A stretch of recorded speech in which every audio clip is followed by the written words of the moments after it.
Saudara, 10 tahun pemerintahan Jokowi, bagaimana capaian infrastruktur dalam satu dekade ini dan sejauh mana pembangunan infrastruktur memberikan efek terhadap perekonomian dalam negeri. Kita akan bahas bersama dengan Suswi Yono Murgiarso, Sekretaris Kementerian Koordinator Bidang Perekonomian, dan Telisa Aulia Valianti, Guru Besar FEB UI. Selamat malam Pak Suswi, selamat malam Ibu Telisa. Selamat malam. Selamat malam, terima kasih. Pak Suswi, pertanyaan pertama saya untuk Anda soal dampak pembangunan infrastruktur selama 10 tahun ini, kemudian pertumbuhan ekonomi, khususnya di wilayah 3T seperti apa, Pak? Ya, terima kasih. Jadi seperti kita ketahui, di dalam 10 tahun terakhir ini, pembangunan infrastruktur sangat masif sekali. Tadi seperti sudah disampaikan beberapa data yang terkait dengan pembangunan jalan tol baru yang kira-kira sampai lebih dari 2.400 kilometer. Kemudian juga beberapa yang terkait pembangunan infrastruktur yang lain, instalasi air minum untuk tenaga listrikan, kemudian juga bendungan, mungkin kami koreksi dari 61 yang sudah selesai beroperasi 53. Jadi ada penambahan ya Pak? Iya Pak. Ada penambahan dari 61 jadi 53 ya, yang sudah terrealisasi ya? Kemarin kali baru diresmikan. Nah, sebenarnya kalau lihat data lengkapnya, mungkin lebih mudahnya kita kelompokkan. Di dalam proyek infrastruktur ini ada satu kelompok proyek strategis nasional atau PSN yang selama ini kita juga sudah dorong sejak 2014 sampai 2024. Di dalam pelaksanaan PSN ini kita mulai merealisasikan pembangunan di 2016. Jadi selama 8 tahun ini itu yang sudah selesai ada 205 proyek strategis nasional. Dari 205 ini total realisasi investasinya sudah sekitar 1.855 triliun. Ini dari 205 PSN, sedangkan masih ada 78 dan 233 di dalam daftar PSN terakhir kemarin yang kalau selesai semuanya itu lebih dari 6.200 triliun. Kemudian kalau kita clustering, tadi sudah disampaikan bahwa Presiden menyampaikan ada yang terkait dengan konektivitas, aksesibilitas, itu kira-kira bandara, pelabuhan ada 11 pelabuhan dan 50 bandara baru, ada 7 proyek kereta api baru dan sebagainya. Kemudian yang terkait dengan ketahanan energi, mulai dari pembangkit listrik, kalau kita total sudah 21,7 gigawatt. Demikian juga yang terkait dengan kedaulatan pangan, ada 53 bendungan yang koreksi dari 44 tadi. Ada 3 food estate, ada jaringan irigasi. Demikian juga yang terkait dengan klaster hilirisasi industri. Kalau kita lihat terutama dari kawasan-kawasan strategis. Nah, dari KEK sendiri, KEK itu sudah mulai di 2014, waktu itu sampai hari ini sudah ada 22 kawasan ekonomi khusus. Dan kalau kita lihat ini tersebarnya juga 15 berada di luar Jawa, jadi mendorong ekonomi inklusif. Demikian juga dari sisi investasinya, KEK itu sudah mencapai 205,2 triliun. Nah, capaian tenaga kerjanya tambahannya pun sudah 132.000 tenaga kerja. Tadi kalau bicara mengenai daerah 3T yang terluar, kita lihat dari beberapa PSN, misalkan pembangunan 15 PLBN, pos lintas batas negara kita, 15 kita bangun selama 10 tahun ini gitu. Itu sudah betul-betul mendorong perekonomian di daerah-daerah perbatasan.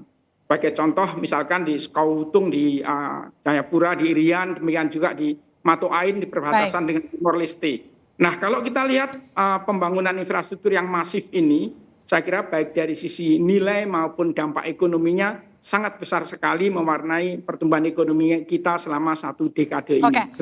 Pak Suswi, gini, kalau tadi kita melihat dari pembangunan infrastruktur selama 10 tahun pemerintahan Pak Jokowi secara masif dengan budget yang sangat besar, kemudian harapannya semua sesuai target. Apa yang membuat pembangunan infrastruktur tidak semuanya kemudian mencapai target, Pak? Kendalanya apa? Ya, sebenarnya kalau kita lihat dari proyek strategis nasional, ini setiap saat kita rubah dengan Kepres maupun dengan Permenko, di mana daftar PSN ini selalu bertambah, yang kita keluarkan yang sudah selesai. Nah, tadi sebagai catatan dari 283 proyek itu yang betul-betul sudah beroperasi 205. Sisanya yang 78 sedang berproses. Ada yang beroperasi sebagian, ada yang sudah konstruksi, ada yang baru selesai pembiayaan, karena ini kan proyek multi years. Kemudian di dalam penyelesaiannya pun proyek-proyek ini ada yang memang masuk saat PSN masuk, mereka sudah melakukan berbagai sampai dengan operasi, namun ada proyek yang ada pengembangan, sudah beroperasi selesai pun ada pengembangan. Jadi kalau dari sisi jumlah, relatif sebenarnya hampir semuanya selesai sebagian besar dan beberapa juga sedang berproses. Jadi baik, artinya bukan tidak sesuai target, tapi masih dalam proses begitu ya Pak? Artinya barangnya tetap dikerjakan begitu, sesuai dengan target yang sudah ditetapkan begitu ya? Betul, kita melakukan evaluasi secara reguler terkait dengan PSN, Proyek Strategis Nasional ini, dan kita juga melaporkan secara reguler. Jadi dari catatan terakhir, listnya ada 233 proyek, itu ada yang selesai sampai akhir tahun ini, ada yang beyond 2024. Baik. Jadi semuanya masih dalam proses. Saya ke Bu Telisa ya. Bu Telisa, kalau kita bicara soal capaian infrastruktur di era Pak Jokowi, sejauh mana kemudian ini berpengaruh pada pertumbuhan ekonomi satu dekade ini? Ya, tentunya infrastruktur itu kan multiplier efeknya cukup besar ya. Jadi kalau kita lihat berdasarkan hasil riset ya, beberapa kajian menunjukkan bahwa multiplier efek dari sektor infrastruktur itu mendekati angka 2. Jadi kalau kita mengeluarkan uang 1 triliun, itu untuk ke pertumbuhan ekonomi itu bisa create maksimum 2 triliun ya. Walaupun di average sekitar 1,6 triliun. Impact-nya ya, lebih perputaran ekonomi yang bisa ditimbulkan. Nah, berarti kan cukup besar ya. Dan kemudian yang kedua, karakteristik infrastruktur di Indonesia itu juga biasanya padat karya. Tadi disampaikan oleh Pak Susi terkait dengan penyerapan lapangan kerja. Jadi banyak program-program prioritas strategis nasional ini itu untuk menyerap lapangan kerja juga. Dan yang ketiga, itu biasanya juga kita kan sekarang sedang mendorong TKDN ya. Jadi pemerintah sendiri kan memang sudah mendorong agar pembangunan infrastruktur itu menggunakan produk-produk lokal juga gitu. Nah, itu juga artinya mendrive dari sisi produksi domestik ya. Misalkan dari industri semennya, kemudian industri transportasinya dan seterusnya. Nah, itu didorong untuk dari ekonomi domestik juga gitu. Ya walaupun nggak bisa 100% ya, tetapi setidaknya kita terus mendorong penggunaan domestik. Nah, itu tentu sangat berdampak ya. Dan kita sendiri sebagai masyarakat merasakan efisiensi kegiatan kita dengan infrastruktur. Dan tadi mungkin banyak disampaikan infrastruktur tuh fisik ya. Tetapi sebetulnya infrastruktur juga yang kalau dilihat itu telekomunikasi, jangan lupa. Ini kan kita di era ekonomi digital.